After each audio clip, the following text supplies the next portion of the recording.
How's it going, gang? It's a final render here, and whew, it's been exciting so far, isn't it? We are literally just a few hours, 2 hours before the Bethesda E3 conference, and during the Microsoft conference, they actually dropped some surprise footage of Fallout 76. Very, very surprised. I wasn't ready to go ahead and record a reaction video or anything. I was just chilling out watching the conference.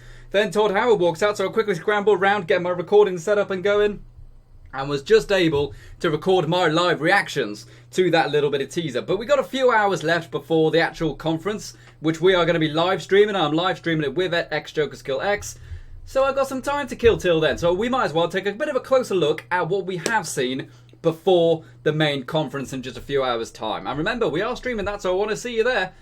But let's take a look at what we got. This was at the actual Microsoft conference. What we can see here is some pre-war footage. This is pre-war of the nukes coming down. One lone guy, presumably military, in T-45 power armor, holding their hand up to keep the blinding light away. But in reality, even with power armor, there's probably very little keeping you safe from 3 nuclear blasts that close to you. So, most likely a goner. As you can see there, they die in the ground. Or presumably die. We'll see more later. We've got some more stuff inside the vault here. There's nothing too significant with the audio, but we do hear the president. Great nation began. We gathered together to honor the completion of Vault 76. Yeah. So what they're basically saying is, hey, this vault is yours, by the way, guys. This vault is yours, but we've seen all the footage here. And that is presumably the president of Vault Tech, or the president of the United States, maybe, saying, look after this vault. Well done for making it, because it's going to save your life. And here we get the actual first shot of the entire place. I apologise if I'm speeding through this, but I did just try to record this and my microphone wasn't on. So, silly me right there. But this is our very first shot of the actual place. And people are very clear to point out that it's beautiful weather. And that's very, very bizarre. It's beautiful weather. The trees are lush. Now, it made sense in Fallout 4 that the trees were beautiful because it was 210 years after the nuclear bombs. Supposedly a lot of the trees would have started to grow back after about 75 years. But this is rumoured to be 25 years in the year 2102. So how are the trees still alive? And we know nuclear bombs did land very near here. We saw 3 just a few moments ago in the trailer. So I was going to say originally that, you know, nuclear fallout goes with the wind. You know, maybe just the wind didn't come near this place, therefore the trees kind of survived. But 3 clearly landed very nearby, so I very much doubt that theory now. Let's just appreciate it for what it is and try not to get too worked up in the facts about that, shall we? It's clearly set in the autumn, and I think that's a beautiful setting for a game. The only other possible theory I can think is that we'll see in the next shot as well, just to confirm it. But this place has got very creative landscape. Lots of hills, lots of mountainous ranges, and maybe that would also help kind of deflect a lot of the blast, deflect a lot of the radiation back up into the air, rather than going out flat. It's not like, say, in the one in Fallout 4 or the ones in New Vegas where a lot of the land is very flat. This is very uphill terrain, so therefore the blast, you know, it is still a force, remember. It flows like a liquid, so it can fly off mountains, it can divert off things and stuff. So maybe that's why some of the weather is so good. But I honestly don't know. I don't know if there's any truth to that whatsoever. You know, that might just be... It might be a bit too much to assume that, considering 3 nukes landed here. You know what I'm saying? But very nice location, obviously. Very dense woodland. Very dense woodland. Todd Howard even said that this is 4 times the size of Fallout 4. And I did some very quick math done fast. And that is approximately half a kilometre square bigger than Skyrim. So, huge map this is, huge map. Fallout 4 was very dense. Every room you saw had a story. So maybe there's less of that, and it's just more overall space. Who knows? We'll find out when we see more of the game in like 2 hours or so. But we do see some interesting things here. We see something up back here. We actually see later on again in the trailer. I don't know what it actually is.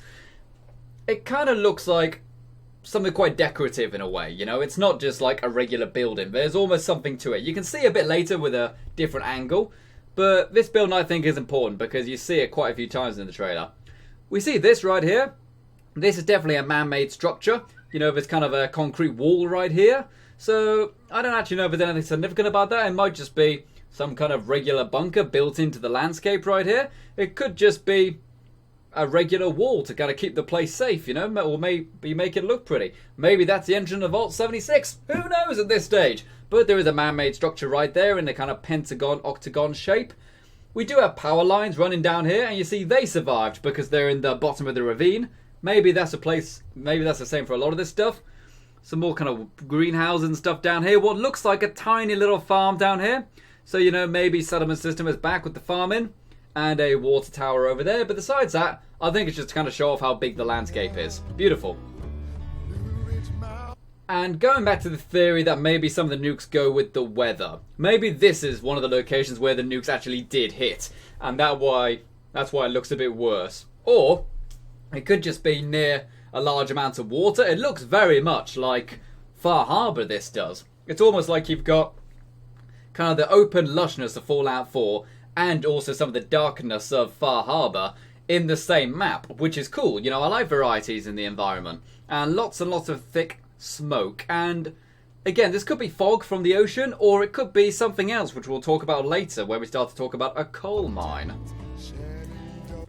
This is a really interesting shot right here, because not only does it show a lot of the same buildings from Fallout 4, we know this uses the same engine as Fallout 4, although it does look like some of the god rays have been improved. I think in the last kind of teaser trailer we also saw that maybe some of the reflections on items will do it better. So there are rumours that there's been some very slight tweaks to it, to make it look a bit better. But we can see this right here, which is either a highway or a train track. A giant train track going across this big ravine. Now, there were some people speculating that during the actual game, the main centerpiece of the map will be this giant interstate highway. The song which is currently playing is Country Road. It is Country Road Take Me Home, of course. It is a cover of a John Denver song, which is obviously a 70s song rather than, say, a 50s song, which is Fallout is normally used to playing in their trailers. But a lot of people speculate that this will be the main thing that people want, this train track or this highway. And it kind of makes sense, you know, in most of the Fallout games there's normally one unique landmass that all the factions want. You know, in Fallout 3, everyone wants to go ahead and get hold of the Eden Project at the Jefferson Memorial? I could be wrong about that.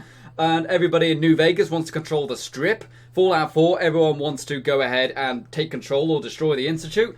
There's always one common place which everybody wants control of. And a lot of people speculate that maybe this kind of highway or this train track will be that centerpiece that everybody wants. After all, if you control the roads, you can control where people go, and you can control where you and your empire go, whether that's good or evil. Control the roads, you control the land. So, that's an interesting theory right there. And there we can see clearly the last remnants of the dude who is in the T-45 power armor. It's pretty safe to assume it's the same person, and he is dead in there. You know, Kuleshov effect would kind of dictate that he has died and this is his final resting place, you know, unless he crawled out and just left his suit on the ground. But again, you know, I suspect he's probably dead, you know. And this is an interesting shot again. Again, it does a good job of showing the kind of extremeness of the landscape here. It looks beautiful. It really does. I don't know why, but it reminds me of Disney's Pocahontas. You know, just how beautiful that movie was with showing the American landscape. This does the same thing. Obviously, that was watercolors and stuff, but whatever. And we can see a few interesting things in this. We can see a power plant down here. Again, you know, could be an important place. Looks like, it doesn't look like a nuclear power plant. It looks like a coal power plant. And that kind of pays into this up here, which looks like a giant coal mine. And there are rumours that there is a giant coal mine that is in the map, and that, I reckon, is it. And that would also kind of supply the coal for this electric power, and then presumably at some point they would then move on to nuclear power. So this power plant is probably very, very old. It hasn't been used for a long time, but it's still there. Maybe they repurposed it or something, I don't know. We've got this right here. I don't know what this is. Looks kind of like an observatory of some kind. Maybe like one of those Garden Eden project kind of things. I don't really know. This right here appears to use some of the same assets that is used in the building system of Fallout 4. So I suspect that might mean you can go ahead and use the same building assets, or it could just be they use the same walls that are in the building workshop. I mean, they did that in Fallout 4 as well. It doesn't necessarily mean a return of building. But again, we'll find out in a few hours. Here we go now. This is a really interesting shot right here. Firstly, let's talk about the obvious thing. Giant ogre right here. Giant mean looking dude right here. Very nasty fellow. Now, correct me if I'm wrong, but this game is meant to be set in 2102, and supposedly that is the year that the FEV virus was first manufactured, the Forced Evolutionary Virus, which is what created the super mutants. And if you actually remember, when you first go to the vault which has the FEV virus in there, in Fallout 3, it's very near Washington DC, then there are some very bizarre creatures in there, some very bizarre and strange mutated creatures in there. And maybe this is one of the very first kind of escapees out of it. I do strongly suspect that a big part of the game will be there's a new enemy. We call them super mutants. We don't know where they came from. There's not many now, but there will be lots in the future. Maybe that's going to be one of the kind of through lines of the game. And this place has clearly been destroyed. Clearly been destroyed. It's even been damaged by the nuclear blast. Or my main theory with this is that we've already seen that there is a coal mine in the distance. And there is smoke in the areas around the coal mine. But only around there. So what I suspect is that the coal mine is set on fire. It might not even be a coal mine. It might be like a methane mine or an oil rig or something. I don't know. But it looks like a coal mine to me. And there are times when coal mines catch fire, or many mines for that matter, but mostly coal mines, they will burn for decades, maybe even centuries, and the smoke will rise through the ground. I don't remember where it is, but there is a place in the States which is known as the real-life Silent Hill, because it's always covered in this heavy fog. And it's because there was a coal mine which caught on fire and it's been burning, for a very long time. And maybe that's what happened here. Maybe the nuclear bomb set fire to the coal reserves underground from the extreme heat, and it's been burning for so long. That's why this place has kind of collapsed a little bit, and there is smoke everywhere right here. Again, I think that theory makes sense, and we see some stuff later on in the trailer which might also back up this theory that the coal mine is on fire. This is where we can kind of see the God rays have been slightly improved a little bit. Again, this is probably super ultra 4K HDR footage and stuff like that, but it looks like the God rays are slightly improved. Besides that, nothing else really too significant. He's got the Pip-Boy 2000. The actual kind of armor looks like the same as Fallout 4 armor, sorry. This is quite cool right here. What we can see here, we can see a crop duster plane. I don't think this means we've got flying vehicles, people. I'm pretty certain there will be people who see that and think, ooh, does that mean we get planes? Very unlikely. But I do suspect it's probably an important location in the game. Often trailers do put important places in the game in the trailer, even if you don't realise it's important right now, but maybe like an important NPC lives here and that's their old crop duster or something, Does it even have a working wing? It might have a broken wing actually now I'm looking at it, but I don't know. Besides that, nothing too significant really about it, besides pretty shot, maybe a important place. This is a super interesting one right here. Super interesting one. Look at this giant structure right here. The only thing I can think this is a spaceship. Like a space station. You look at this and you look at films like Stanley Kubrick's 2001, you look at Interstellar, you play games like Elite Dangerous. There's a common theme of these kind of spherical space stations right here. And I suspect that's what this is. I think it's a space station. Not only is it the same kind of shape that we are used to seeing in common sci-fi, but we've also got this right here, which looks like a giant thruster. That's what I think that is. That looks like a thruster to me. So maybe this was shot down from space and landed in the United States. I mean, if there's all that nuclear war on Earth, I bet you that the space stations are going to be shooting at each other if there are space stations. And there probably are going to be space stations in the Fallout universe. I can't think of any accounts off the top of my head which confirm space stations, but hey, if they've got flying robots and stuff and nuclear power, it's not too ridiculous they've also got space stations. So that's what I think that is. I think that's a space station which has crash landed. Very cool idea.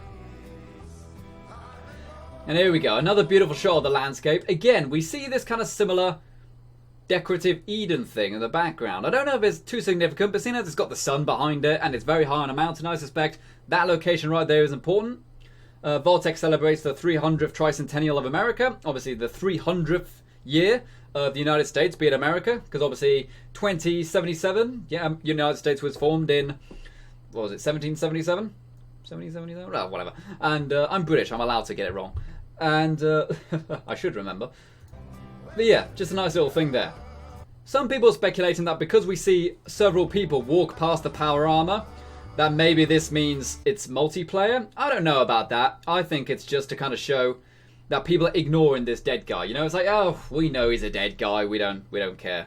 We've got a normal kind of drifter wastelander outfit with what looks like a typical hunting rifle. Looks very similar to the regular rifle we see in Fallout 4 and Fallout 3. This is cool. We've got what looks like the gunner's helmet. You see that in Fallout 4. Looks like a very similar helmet to what they wear. And I don't know if that was like pinched from the original old army or something like that, but it looks very similar to the gunner helmet. And a really cool looking serrated fire axe.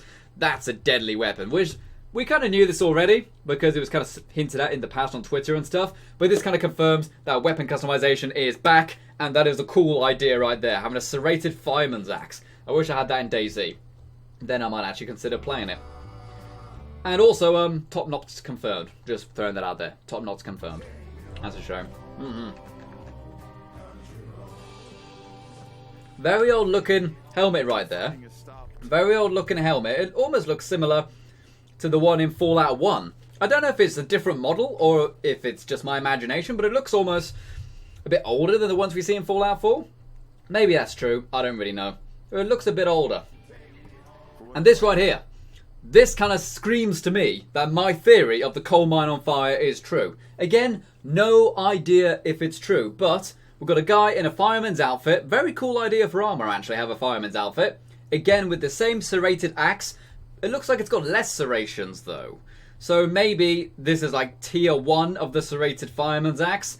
And then this dude that we saw later on has got like tier 3 or something, because that's got multiple serrated blades, you know. Maybe he's got a slightly upgraded version of the same weapon. And it's a very, very interesting place. It definitely looks underground, so I suspect this is the burning coal mine. That explains the smoke. That explains why this place is a cave and it's clearly on fire. It just makes sense to me. I think it's a cool idea as well. No idea what the hell this thing is. No idea at all. It's got heavy yellowness, though. That kind of suggests, you know, it's kind of like the glowing sea. You know, an area which was very close to where the bombs actually landed. And there's this horrible creature in there. I don't think I've seen him before. But he's kind of got like a turtle shell almost. He's like a mutated turtle or something. And he's got like creepy crawly legs. You know, it's kind of hard to see.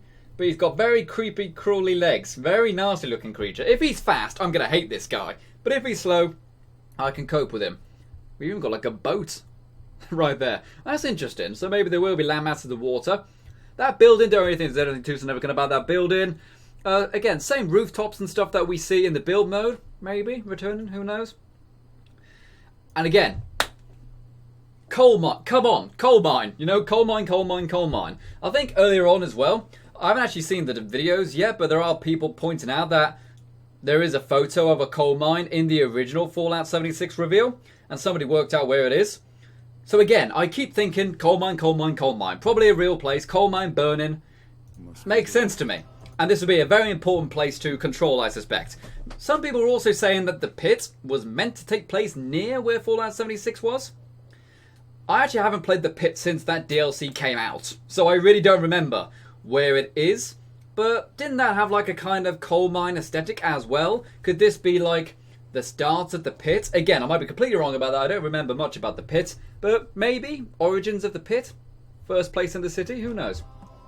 Not just walls. Nothing too significant about this, looking at it. You know, it's a nice little urban area. Doesn't look too badly affected. It's probably going to have like some civilization in there since it doesn't look too bad. A lot of the same kind of art design and posters and stuff that we see in Fallout 4. Again, nothing too unusual. This is very cool though. At first when I saw the reaction, I uploaded the reaction, I thought, oh my god, it's like a mutated bat. But no, this apparently is the Mothman. And the Mothman is a creature of kind of folklore, you know, kind of like Bigfoot or the Loch Ness Monster that comes from these parts. So it's kind of in there as kind of like a little nod to actual folklore, or maybe this is the actual Mothman. I don't really know. But it's pretty cool. It's pretty cool to say the least. It does look like the dude from Batman, doesn't it? The Arkham Asylum. I forget his name, but the dude who terrifies you when you climb up that building. We got our regular character right here. Looks like he's either got a backpack or he has got a very heavy set of body armor on. And he appears to be shooting at him with what looks like a minigun. Just looking at the little bits of glimpses we got, it looks like a very highly modified 5mm minigun. Kind of cool. Nothing too significant about these buildings, just a kind of generic sci-fi Art Deco stuff that Fallout is used to. Interesting place here. Very deep in the woodlands, obviously. It appears to have like red vines going all the way up it and stuff like that. But they appear to be coming out of the ground, so the forest is actually taking this place back. But they're red. So I don't know what's going on with that. It kind of looks like War of the Worlds, you know, Steven Spielberg's War of the Worlds. And very haunting place. And as you look right here, I'm really perplexed by this. At first I thought this was a creature down here. But looking at it, it just looks like it's something which has lights on it. But also has like two birds pecking at it or something. But I thought that was a real creature looking at us originally. But no, I think it's just like a church which has been converted into something. It's probably an important part in the lore though. Is this like Virginia Tech University or something? I don't know what the building looks like, but it's like a Vault-Tec University with the Vault Boy. Kind of cute. I think that's funny. And this shot right here. America itself. Very interesting. When I did my reaction, I thought, is that the White House? But then, no, not only does it not look like the White House on second glance, but this is a real place. A lot of people speculated this just a few days ago. But this is a real place called Greenbrier. I've actually got the Greenbrier website right here. And let's see if we can actually get a shot of the place if we reload this page. That right there. It is clearly the same place. You know what I mean? It is clearly the exact same spot right there. And what's interesting about this? Not only is it a resort, a really nice looking building, iconic building, set in the same locations, but this place has an underground bunker. A bunker which is huge, meant to have about 1,100 beds in it. This is a real bunker, in real life I'm talking now. It was built in the 50s. And I know technically the timelines break off of World War II, but you know, I'm sure 50s, I think it's not too ridiculous to assume that it would also be there in the Fallout timeline. But it was designed for Americans' politicians and their senators and, you know, all the people who wanted to live in safety for the next 35 years till the radiation died down, who are of important political status. So a lot of people speculate maybe this is kind of the origin of the Enclave. If any of you guys aren't familiar with the Enclave is the remnants of the original United States government, and they go a bit bad after a while. And people suspect maybe this is where they lived. Because, you know, it wasn't like the American government died out and then they reformed. They never went away. They just changed their name at some point to be the Enclave. And a lot of people suspect that maybe this is where the Enclave starts, and they may be the antagonists of this game, which is cool because we haven't seen them since Fallout 3, which is pretty cool. And with a nice shot of presumably the player character putting on the power armor. Sweet! And that's the end of the trailer. Okay, so that's the second time I've done that little breakdown right there, so I hope it all went well this time. Really, really cool to go ahead and see this right here. I'll just go ahead and play the Patreon people right here, the people who support the channel with the Patreon, of course. So yeah, in, whoa, what is it? 2.5 hours time, my god, we are going to be live streaming the actual press conference right here, but the Bethesda E3 press conference. It says 2 hours there, but that's when we are kind of starting the trailer and stuff like that, you know? We're going to be live streaming it right here. Me and X-Joker's Girl X are going to be live streaming it. We're going to see more stuff of Fallout 76. They're probably going to confirm or deny all of the theories that I just talked about. This is just to give you guys something to watch until the live stream starts. And I'm really, really looking forward to it. I hope you can tune into the live stream because it's going to be absolutely awesome to go ahead and see what we got right, what we got wrong, and what's new. But not only that, we're also going to see a bunch of other stuff from Bethesda as well. We're not just going to see Fallout 76. We're also going to see things like Rage 2. There's probably going to be some DLC for Prey. I'm hoping there's some stuff on Doom. I would love to see a new Doom game. But yeah, remember to tune into the live stream at the Bethesda E3 conference. It's going to be on this YouTube page. And I'll see you around. This has been the final render, and you've been the audience. Until next time, farewell. Hopefully this recorded correctly.